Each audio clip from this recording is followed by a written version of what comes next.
નમસ્તે મિત્રો, સ્વાગત છે આપનું જ્ઞાન ગોષ્ઠી ચેનલમાં.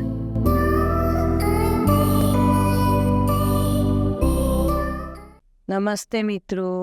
તો ચાલો મળીએ આજે એક નવા પુસ્તકનું નામ છે શ્રીમદ ભાગવત પુરાણ. હા મિત્રો, જેના સર્જક છે મહર્ષિ વેદવ્યાસ. મિત્રો, શ્રીમદ ભાગવત પુરાણ અને શ્રીમદ ભાગવત ગીતા બંનેમાં નવી પેઢી ક્યાંક ને ક્યાંક ભૂલ કરતી હોય છે.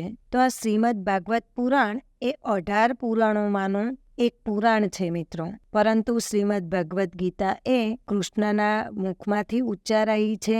તેનો ઉદ્ભવ કૃષ્ણના મુખમાંથી થયો છે અને મહાભારતનો એક ભાગ છે. ઋષિ વ્યાસ દ્વારા જેનું સર્જન થયું છે. તેની ઉત્પત્તિ માટેની પણ એક કથા છે. પરીક્ષિત રાજાને જ્યારે શ્રાપ લાગે છે અને 7 દિવસમાં તેમને પૃથ્વી ઉપરથી મોક્ષ મેળવવા ફાફા મારે છે, ત્યારે સુખદેવજીના શરણે જાય છે અને સુખદેવજી આ શ્રીમદ ભાગવત પુરાણનું કથા કરી અને પરીક્ષિત રાજાને મોક્ષ અપાવે છે. તો મિત્રો, શ્રીમદ ભાગવત પુરાણની કથા પિતૃઓના મોક્ષ માટે થતી હોય છે અને 7 દિવસની આ કથા હોય છે. શ્રીમદ ભાગવત પુરાણ માટે એમ કહેવાય છે કે જો તમે ધાર્મિક રીતે વાંચન કરતા હોવ તો તેને સાંભળવાવાળા કોઈ શ્રોતા જોઈએ. તો 18 પુરાણોમાંનું આ એક સૌથી જાણીતું પુરાણ છે.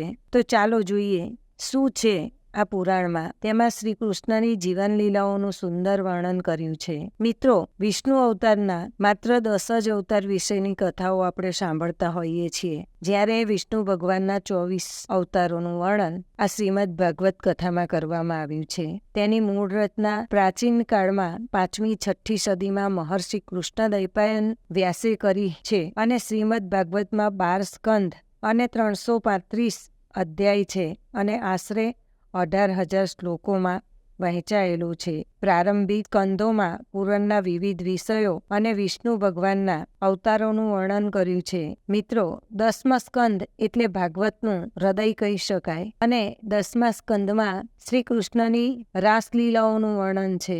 આમ જોવા જઈએ તો કળિયુગમાં ભક્તિ એક જ મોક્ષ મેળવવા માટેનું સાધન રહી છે. ટૂંકા જીવનકાળમાં માણસ જ્ઞાન મેળવી શકતો નથી અને આધુનિક ટેકનોલોજીના યુગમાં માણસ પોતાનું કર્મ શુદ્ધ રાખી શકતો નથી. માટે ભક્તિ એક જ એવો ભગવાનને પામવા માટેનો એક શુદ્ધ માર્ગ બની રહ્યો છે. એ વાત આ શ્રીમદ ભાગવતમાં સમજાવવામાં આવી છે. 10મા સ્કંદમાં શ્રી કૃષ્ણ લીલાઓનું વર્ણન, તેમની રાસલીલા એટલે શુદ્ધ ભક્તિ અને ભક્તિનું એક સ્વરૂપ અહીં બતાવવામાં આવ્યું છે. અગાઉના સમયમાં ડોંગરેજી મહારાજે મૂળ શૈલીમાં સપ્તાપારણો કરી અને આ ડોંગરેજી મહારાજનું જે ભાગવત છે તેનું વાંચન મેં કરેલું છે, જે ખૂબ જ પ્રસિદ્ધ અને પ્રચલિત થયેલું છે. અહીં શ્રી કૃષ્ણનું જીવન, કૃષ્ણલીલા, કૃષ્ણના પરાક્રમો વગેરે કેન્દ્ર સ્થાને છે. શ્રીમદ ભાગવતમાં ભક્તિનું મહાકાવ્ય કહેવામાં આવે છે. તે એક પુરાણ હોય તેમાં કેવળ ભક્તિનું જ નિરૂપણ થયું છે. એવી લોકમાન્યતાના છેદ ઉડાડતી ભક્તિ, વૈરાગ્ય અને જ્ઞાનના સંદર્ભે આ કથા આલેખાઈ છે. અહીં ખરેખર લોકોને ભક્તિ કરવાના અલગ અલગ માર્ગ બતાવવામાં આવ્યા છે. ભક્તિ પ્રધાન આ ગ્રંથમાં વલ્લભાચાર્ય અને ચૈતન્ય સંપ્રદાયની અસર જોવા મળે છે. અહીંની જ્ઞાન ઉત્પત્તિ કરતી ભક્તિ કષ્ટદાયક જ્ઞાન માર્ગને સરળ બનાવે છે. ભક્તોએ કરેલી સ્તુતિઓ જ્ઞાનનો જ મહિમા ગાય છે. એમાં તત્વબોધ પણ જણાય છે. આમ અહીં આરંભથી અંત સુધી ભક્તિના કેવળ જ્ઞાનનું જ પ્રતિપાદન થયેલું જોવા મળે છે. પ્રથમ નજરે કેવળ ભક્તિ પ્રેરક ગવાતું શ્રીમદ ભાગવત પુરાણ ભક્તિ સમન્વિત જ્ઞાનની પણ ધારા વહાવે છે. ભગવાનનો દરેક ભક્ત જ્ઞાની અને જ્ઞાની એ ભક્ત છે. શ્રીમદ ભાગવતનો બ્રહ્મ સજાત્ય વિજાત્ય ભેદ રહિત છે. તે જ બ્રહ્મ જગતનું ઉપાદાન અને નિમિત્તનું કારણ છે.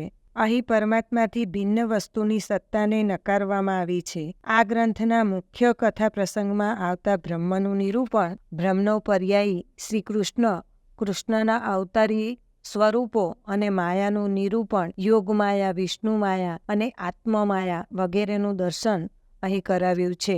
આ ગ્રંથને શ્રીમદ ભાગવત પણ કહેવામાં આવે છે. વિષ્ણુ અવતાર સમા કૃષ્ણના જીવન અને પરાક્રમોનું વર્ણન અહીં કેન્દ્ર સ્થાને રહ્યું છે. વળી કલિયુગ અંગેની આગાહી પણ અહીં કરવામાં આવી છે.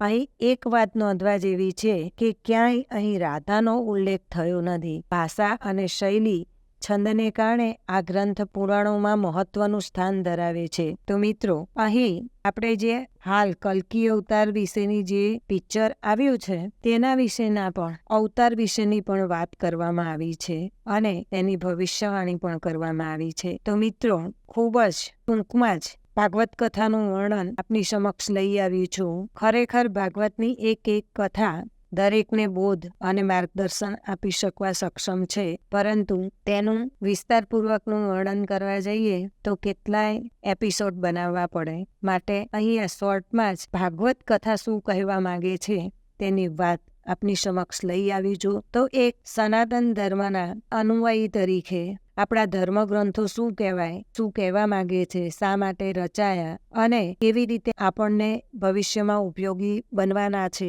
અથવા તો બનતા રહ્યા છે, એવા ગ્રંથોને એકાદ વખત નજર નાખી વાંચી લેવા જોઈએ. તો ચાલો ફરી મળીશું આવતા શુક્રવારે.